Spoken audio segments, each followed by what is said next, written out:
Pulling is when you aggro a neutral camp to your creep wave. It's a simple move with a big impact. Doing it at the wrong time can throw your lane, tilt your core, and lose you the game. Today we'll cover when you should and shouldn't pull, the different types of pulls, single, stacked, and half, when you should do each one, and many other things on the topic. Thanks to everyone who gave feedback and suggestions on my community post about this topic. There are two main reasons to pull: to bring the creeps closer to your tower and to deny golden XP from the enemy. The reason you'd want to do either is simple: to gain an advantage over your enemies and be in a better position to kill them. If a lane is played without pulling from either side, success relies entirely on hero matchups and skill in last hitting, denying, and killing the enemy. While this can be fine, pulling is a tool to gain an advantage or recover in a hard lane. Like all tools, you'll need to learn how to use it properly, or you'll end up hurting yourself more. The position of the creeps is crucial. If they're just outside your tower's range, you're pretty safe. The tower gives bonus armor and HP regen, it attacks enemies, and your allies can easily TP in to assist.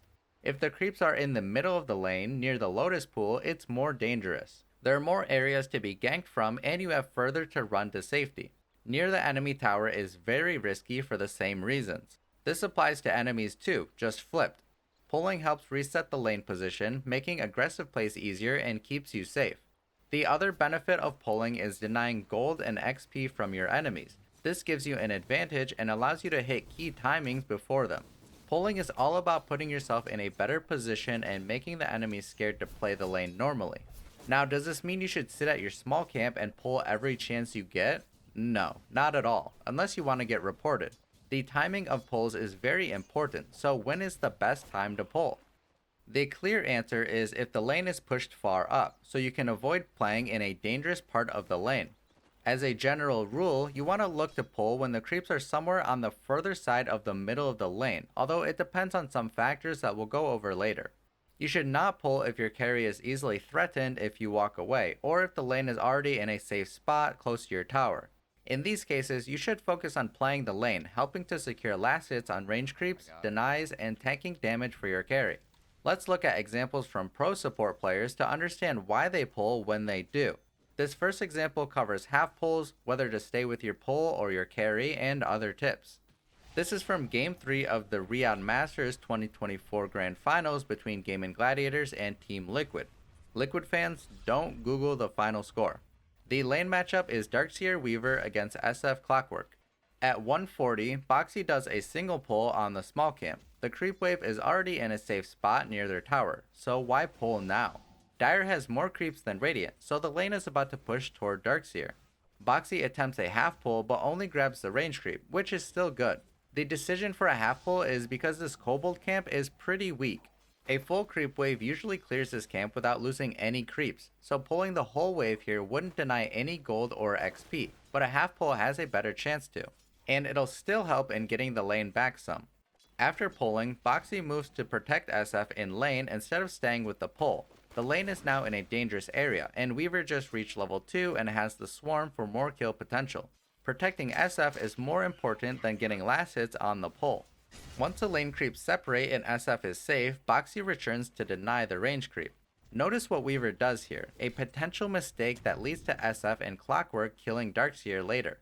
He blocks the small camp with a sentry and finishes off the lowest HP kobold, leaving only 2. He probably thought they weren't important enough to kill, but it mattered, as we'll see later on. About a minute later, the creeps are under Darkseer's tower, a dangerous spot for Dire. Boxy pulls his entire creep wave with the 2 kobolds from earlier. Why do a full pull now with only 2 kobold creeps? The goal here isn't to deny gold and XP. That clearly won't happen. Instead, it's to get the lane back closer to their tower. Look where the lane ends up because of this pull. It's in a great spot for Dire. Darkseer can't even come up to this wave because of all the areas he could be ganked from. He waits until the next wave to risk it, but it leads to Boxy being able to get on top of Darkseer, securing a kill for SF. Imagine if Weaver earlier killed these creeps, or if Boxy just didn't decide to do this pull. Here's where the creep wave would have ended up. Darkseer would have been able to freely lane here and get a lot of gold and XP from it. The key takeaway from this example is that having creeps in a good position in the lane is crucial, and you can control this by pulling. It lets you play aggressively when opportunities show up. Also, knowing when and what kind of pulls to make requires a good understanding of the state of the lane. Make sure you're aware if your carry can be threatened if you walk away. Let's look at another example. This is the previous match in this series. Again, Liquid fans, don't Google it.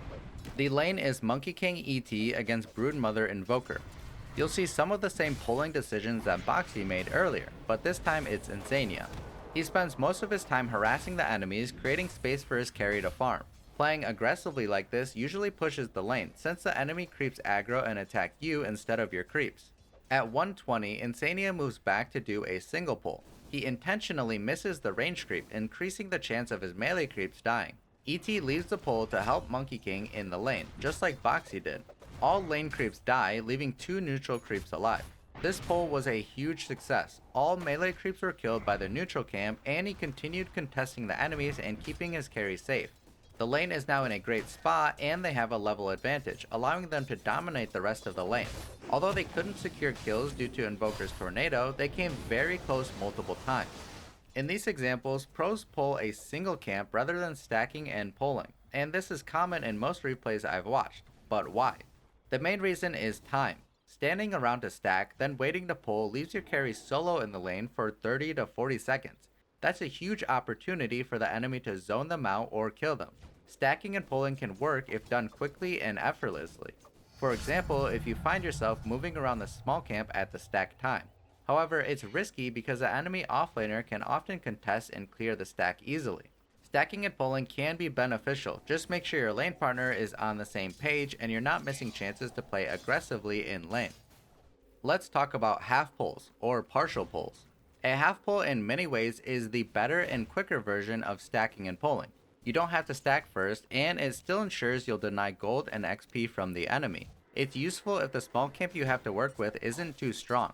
For example, the Harpy and Hill Troll camps often do better than the Kobold or Ghost camps, but no small camp will clear a full creep wave. Half pulls also make it harder for enemies to disrupt your pull since some of your creeps will still be in the lane. The downside of half pulls is they're trickier. Normal pulls are easy, you just aggro the camp to your creeps. With a half pull, you have to aggro the neutral creeps just enough to pull part of your wave. It's easy to learn in a practice lobby. Familiarizing yourself with how different neutral camps attack and their attack range helps a lot. If you're having trouble, I find that pulling the back half of your creep wave is easier to do. Keep practicing and you'll get it. And in case you didn't know, you can play on the normal map in the demo environment. Go to Armory, World, Terrain, then click on the little eye in the corner and select Demo Terrain. Now you can easily test things out on the whole map, like practicing half pulls. And you can force camps to spawn with the spawn neutrals command in the chat. Something else you might want to keep in mind when considering pulling is the healing Lotus that spawns every 3 minutes. This can be extremely high value in lanes with a lot of fighting, or IO lanes. Go check out my IO guide, you won't regret it. Being able to secure the healing Lotus often comes down to where the creeps are positioned in the lane. If your creeps are pushed up, you have better control of the Lotus pool area. Same for the enemy. You can somewhat control this with pulling. If you do a single pull at around 140, your creeps will kill the camp and you'll have that wave plus your next wave pushing the lane as the first healing Lotus spawns, helping you secure it.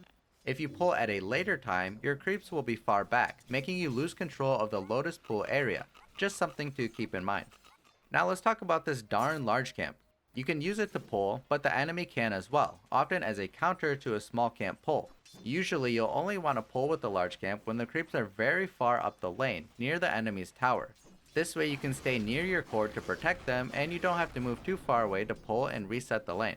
Often you'll want to block this camp with a sentry to avoid dealing with it. This is typically okay, but sometimes leaving it unblocked is better. For example, Gyro can push the lane with Flat Cannon, then you can use a large camp to pull. This is a move that'll be repeated many times throughout a lane. In the earlier example with Monkey King and ET uses the creeps to make himself stronger, and their lane is stronger than Brood Invoker, so having the large camp around is good. Deciding whether to block the large camp takes time to understand. You need a good sense of how the lane will play out. If you're unsure, you can body block it for the first spawn or two, as long as it's safe. If you block it with a sentry but regret it, don't hesitate to deny your sentry. The question of when to pull creeps isn't as important as understanding why you should pull creeps. Like any Dota game, it depends on the situation. There isn't a step-by-step laning guide for every game because there are too many variables. However, knowing that pulling helps equalize the creep equilibrium and gives you a gold and XP advantage is crucial. This allows you to play more aggressively and win your lane. Try to think ahead before pulling, and be sure to let your crybaby carry know when you do so they don't die and get tilted. If you like content like this, be sure to subscribe for more of it. Check out my Patreon if you want to support me and my content further. I also offer coaching there. We can go through some of your replays together to find weak points and come up with ways to improve. Special thanks to Tilted Ward, the Titan Forge, Yuri, Mark, Aaron, Ole, and Jay for the support there. You guys are awesome. And shout out to all free members. Check out my Twitch if you want to see my ranked support games live. We can chat and you can ask me anything about my games. Join our community Discord where you can chat with awesome people about Dota or non-Dota related things and even find people to play with. Thank you so much for watching, and as always, I hope you learned something new with me.